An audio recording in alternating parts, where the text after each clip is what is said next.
this is my review of JoJo's Bizarre Adventure.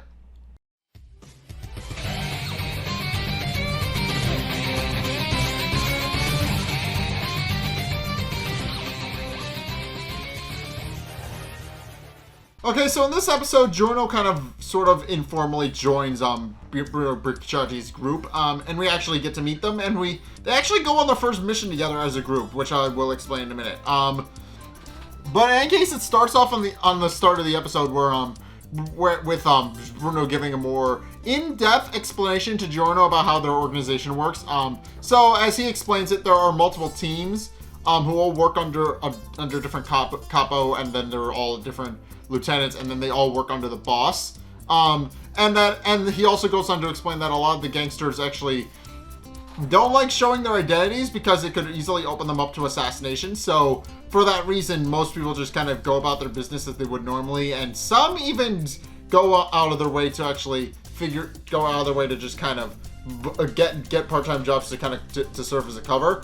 And the boss in particular is very secretive. He only shows he only really interacts with people he directly trusts. So for that reason, they're not going to be able to go after the boss immediately. As Bruno explains, they're going to have to work their way up to the role of capo, and then just kind of deal with it from there, so that they can actually get in close with the boss. And he explains that in order to do that, they're going to need a particularly strong team of people that they trust. But it's at this point where as it turns out, Polpo's quote unquote suicide is quickly spreads like ripples throughout the rest of Passione. So all the other capos and even some of the underlings begin talking in hushed whispers about Polpo and how his suicide. And it eventually reaches the ears of two capo in particular. One is named Mario Suchero, and the other is named Sale. And the two of them actually begin discussing while they're driving down the road, rather recklessly, since Zuchero's the one driving, and as Sale points out, he's not paying very good attention to the road. But they then proceed to go do a bit of a back and forth about Polpo's suicide, and then Sale reveals something interesting. Apparently Polpo had like 10 million lire in jewels, gold, and other rare precious metals just that are hidden somewhere around the world. And Zuchero points out that he'd more than happy to go take it, pointing out that if he had that kind of money, he would be able to spend it on women and vacations, and that he would able to just go wherever he wants, whenever he wants.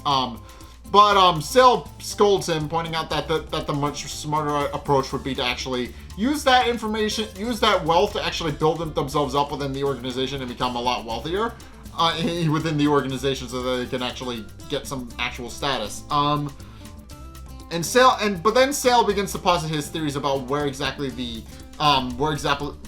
treasure actually is. And after doing some thinking, he does point out that it was like that Bucciardi is likely the culprit that actually hid the treasure, pointing out that Polpo is actually way too fat to hide it himself. He's way too fat, way too slow to actually hide it himself. And B, obviously Bucciardi is trusted by Polpo. So obviously Polpo would trust him to hide his fortune, and points out that Bucciardi was likely the most likely culprit of knowing where it is. So and explains that they'll actually have to talk to Bucciardi and try to figure out where he's actually hiding the fortune. But Zuchero doesn't actually wait for Sale to actually finish, because he apparently uses his stand to actually just disappear and completely abandon the vehicle. And Sale has to kind of stop and control the vehicle himself from the passenger seat. So and Sale points out that was indeed a very reckless thing, but he does know that it does seem that he's going to be using his stand to actually go after Team Brucciardi. So he does, and then he wishes his quote unquote friend the best of luck. At which point finally we actually are introduced to Bucciardi's team and the four other members that compose it. So as we are introduced to the two Bruno's group, and as Giorno was about to introduce him, we actually meet the four of them, and we actually find out what kind of personalities they have. We're actually introduced to Narancia, Girga, and Panakata Fugo.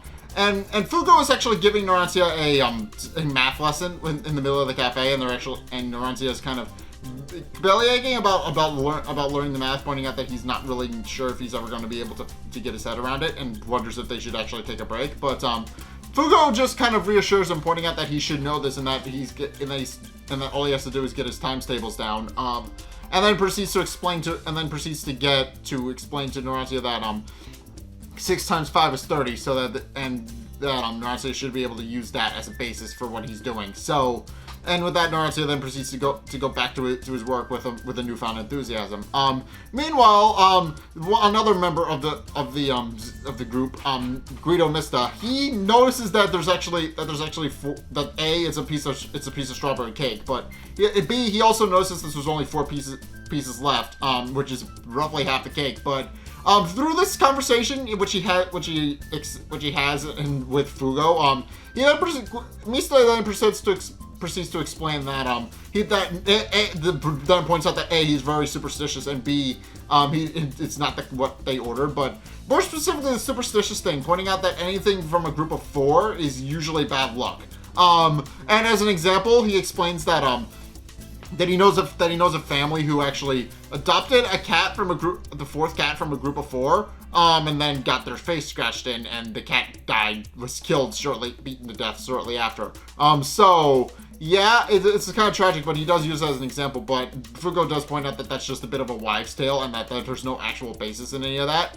And as they're kind of going back and forth arguing, Leon Abashio, the 4th member of their group, actually gets up to go get himself a piece of cake while they're arguing, since obviously Mista wants some, but he's a little bit hesitant to take some from a group of 4, so he doesn't really want to, because that's bad luck. So Abashio just kind of helps himself while they're getting worked up. But in any case, shortly after that little conversation, Fugo then checks in with Narancia to see how he's doing on his math, and then actually gets really pissed off at him because he's trying to add up some really large numbers, but for whatever reason he managed to get less than 30 despite Fugo explaining it to them, and then they proceed to get into an argument which involves Fugo stabbing Narancia in the face with a fork, and Narancia retaliating by bringing out his switchblade and just threatening Fugo with it. And as the two of them are arguing back and forth about whether or not Narancia is actually stupid, Abashio offers Mista a piece of cake since he took some and broke the whole. There's too much of it. At which point Giorno and Bruno actually come into the room, and Bruno is upset with his group for being idiots. Long story short, he's just upset with them for arguing, pointing out that he could hear them in the other room, and points out that if he can hear them in the other room, then the rest of the patrons also can hear them. After pointing out that that's really not that big a deal, and that they're just being idiots and being themselves, Bruno then proceeds to introduce Giorno to the rest of the group, and how he feels like he's actually going to make a fine addition to the group. Then he finds out from the maitre d' from where they are that he actually has a collect call that he needs to go answer for. And so he leaves while the rest of the group makes Giorno more comfortable and tries to get to know him. And we do actually find out the extent of that conversation later. So obviously Bruno gets the phone call, and then he's approached by two old women who have a request for Bruno, which we find out a little bit later, but that's not really important right now. But during all of this, Abashio decides to pull a prank on Giorno to test his trustworthiness and how trusting he is of the other people. And so he pours some tea, which is implied to have something gross mixed into it. And offers Giorno a cup of tea, and which Giorno gratefully accepts. Although he immediately figures out that something is off. and doesn't and kind of refuses to drink it at first. And obviously the rest of the group starts giving him a bit of a hard time, pointing out that that if he doesn't want to drink it, that he's clearly not as trusting of the rest of the group as they think he is, and that he really shouldn't be joining them. And it's all a joke. They obviously know that Giorno is going to have to drink the tea, and that it's actually supposed to be some sort of prank. But at which point Bruno walks in and yells at them again to stop being idiots. Giorno decides that it's actually not that big a deal. And points out that they're just having that he's just about to drink the tea that Abbacchio poured for him.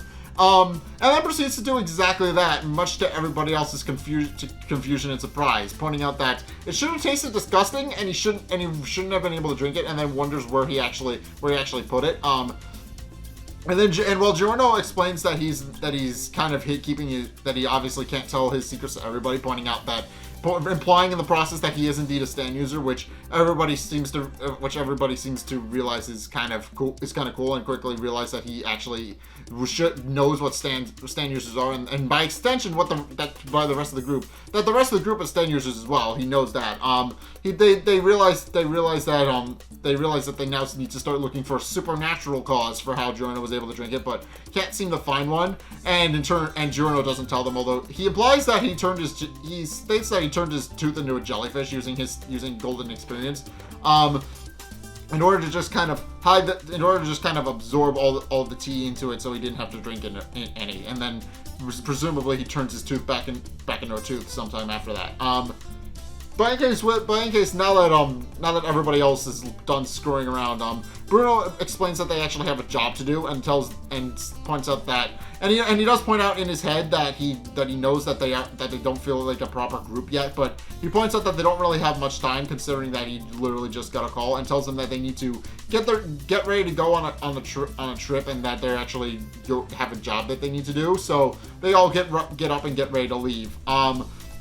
At which point, as they're walking out of the building, it's revealed that Bruno is actually well trusted by the people in his community. Everybody trusts him, and everybody kind of views him with utmost respect, because he is a kind of an upstanding dude. I will admit that he is very trustworthy for the most part. And as they're walking down the street, he actually locks eyes with the old ladies he was talking to earlier, at which point we find out, and he then nods his head at them, at which point we find out what the actual extent of the conversation was. As it turns out, one of the old ladies he was talking to, her son beats her. And he obviously wants to work that out to make sure nothing bad happens to her again. And asks her for her son's name, but she doesn't. Not only does she not really give him a name, but she also goes on to explain that he actually used to be a nice boy until he started taking drugs, which catches Bruno's attention, and he quickly realizes that this person is taking drugs, and that somebody's dealing drugs in his neighborhood, that he needs to deal with it. And while the old ladies continue to kind of give a heartfelt plea to Bruno, by that point he's already sold and decides that he will indeed go out and help them. So he decides that whenever he has the chance, he's actually going to go talk to her son and actually deal with that when it comes to it. But in any case, Bruno then proceeds to explain what they're actually going to do, and that brings them to a yacht rental service place, and Narantia actually goes to buy some chips while they actually arrange for Narantia goes to buy some snacks while they arrange to actually rent one of the yachts.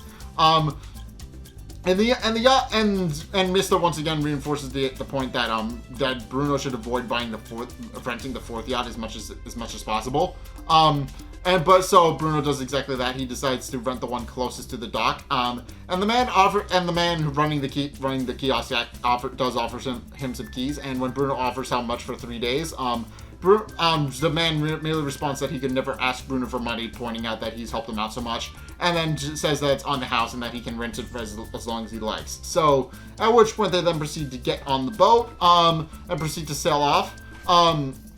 And while they're actually sailing to their location, there's actually a really funny scene of Narantia jamming out a little too hard to his tunes. And Guido Mista actually getting really annoyed with him. So to kind of shut up, to kind of quote unquote prank him and keep him from actually jamming out to his tunes while he's trying to read, he asks Norantia to quote unquote sell him a soda. And which Norantia kind of is skeptical on because Misa doesn't really doesn't really let him buy the sodas. And he never actually pays back. So, but Norantia relents anyway because they're kind of quote unquote friends. So he brings Mista a soda of his choice. He does ask for a Sprite, pointing out that it's clear. And Norantia doesn't entirely understand what he's talking about, but decides to give him the soda anyway. At which point he does a bait and switch where he hands Norantia his magazine that he's reading, opens the soda, and then takes the magazine back from Norantia, and while he's doing that, uses the magazine to hide the fact that he just poured soda on Norantia's boombox, and then proceeds to start drinking the soda and thanks Norantia for the soda. And sure enough, because of that, the boombox actually shuts off because it's short-circuited, and Norantia is a little annoyed, pointing out that it's a new boombox and that it should still be working. But it's at this point where some of the group then proceed to wonder where exactly it is they're going, and Bruno deciding that they're far enough away from the shore to actually point out where it is, then proceeds to explain what exactly is going on. He then proceeds to reiterate that Polpo has committed suicide, which all but Giorno is shocked at because obviously Giorno is the one who quote unquote killed him. So actually, no quote unquote, he did kill him. He just kind of made it look like a suicide, but he does Bruno then proceeds to go on to explain that not only is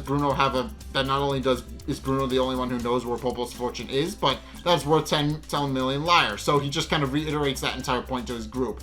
And everybody's impressed, and everybody has their own little internal monologue, pointing out that obviously Bruno has been saving his money for a rainy day in case Polpo just died, and then he can use that to turn to bring himself up to the capo status. And he's a little impressed that Bruno was able, and all of them are differently impressed that Bruno was able to think that far ahead. But as they're explaining that they're going to a place called Capoe, which is where the treasure is actually hidden. Norantia suddenly is attacked and pulled into a little service hatch. And when they go to find them, all they find is a shoe. So they don't have no idea where he is. And the group realizing that thinking that Norantia fell overboard, then proceed to call after him. With Misa even grabbing a buoy ring to actually go overboard and try and figure out where Norantia is. But then Norantia disappears himself, but then Misa actually disappears himself and actually drops the buoy. At which point Fugo realizes something is going wrong and realizing that it's likely still on the ship, whatever's going on is still on the ship, that he should probably check the cabin to make sure it's safe and make sure that they're not down there. And then Fugo disappears as well. At which point Abbacchio, Bruno, and Giorno realize that something is wrong and huddle up into a group, and quickly realize they're being attacked by an enemy stand. And when Giorno wonders why they're being attacked, Bruno just tells them straight out that that since Bruno's pretty much the only one who knows where Polpo's fortune is, they're likely being attacked because of that, and realizing that they're actually likely going to continue being attacked until only Bruno is left. At which point the stand user will expand himself, which we know is Mario. We know it's him, but he does point out that the stand user will continue to attack them until there's only Bruno is left. At which point he's going to make Bruno give up the information so that they can actually get where they're going. But then he wonders where the stand actually is, pointing out that it seems to be invisible, and it's specifically whenever they get to a certain spot that they suddenly all disappear. At which point Giorno decides to use his stand to actually try and figure out where Norantia has gone, using the shoe that he dropped earlier turning it into a flag to actually home back in on Norantia, which seems to be hovering around a specific spot of the boat, pointing out that it's likely there. And points out that since it's hiding, that they should actually try and investigate there. At which point Bruno points out that Abbaccio's stand might actually be pretty helpful in actually finding out where this attacker is actually hiding. pointing out that his stand would actually be pretty effective at actually finding out where the person is and how to deal with them, and solving the puzzle that they're currently stuck in. And Abacchio is kind of, I should mention this, Abacchio wants to bring out his stand and actually figure out where his comrades have gone, but he refuses to because he doesn't trust Giorno. For obvious reasons. Giorno literally just joined the group like 5 minutes ago, so obviously he hasn't really earned their trust or respect yet. So for that reason, Abacchio is refusing to bring out a stand because he has no idea what kind of person Giorno is and is reluctant to actually show off his stand in front of somebody he doesn't really trust yet.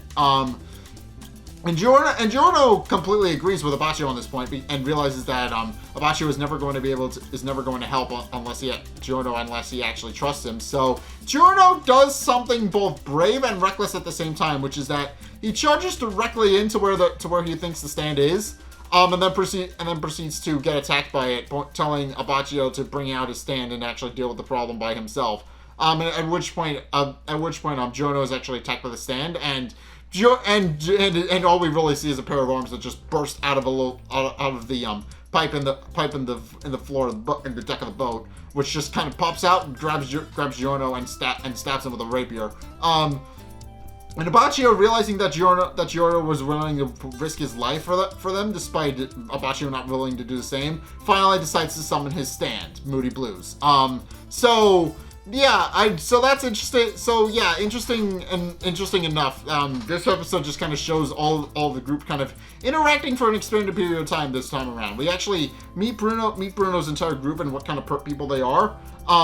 Which it does kind of work here because we actually do kind of meet them, but we actually do kind of find out that they do have kind of a long-standing friendship and are kind of fine with just piling around and just kind of screwing around like idiots. So yeah, for that reason, it does kind of work at introducing them all at once, but it is very interesting that they actually working together, and more to the point, they actually have to work together to actually defeat a stand. We don't actually get to see what most of them do because they actually get attacked by the stand and disappear, but we are going to see what Abacchio can do at the very least. So we're going to be likely we're going to be seeing how he actually deals with problems and how his stand actually works. So I'm interested to see how his stand actually works, but for right now, I think I am gonna leave it here. So thank you. So yeah, that's my review of JoJo's Bizarre Adventure. What you guys think? Let's get a discussion going in the comment section down below, or over on my Discord server, link in the description. Anyway, thank you guys so much for watching. If you enjoyed, be sure to like, comment, and subscribe. Also, be sure to follow me on Twitter in the description below. And also be sure to check out my Patreon in the description below as well if you want to help support me. It's only a couple bucks a month, so definitely go do that if you want to help support me or and any other projects that I decide to make. By all means, go check that out down in the description. And also be sure to check out my Twitch down in the description below as well. I stream every Sunday 2:30 Eastern Standard Time, so be sure to go check that out down in the description. And finally, if you want to see more content from me other than that, then be sure to check out the videos linked in the end screen. The top video is the most recent video, it may or may not be this one, whereas the bottom video is the video recommended to you based on what you've already seen from me. So, if you want to try something new, or see more of what you like, then be sure to check both of those videos out. But, regardless of whether or not you do any or all those things, thank you guys so much for watching, and until next time, I will see you guys in the next video. Peace!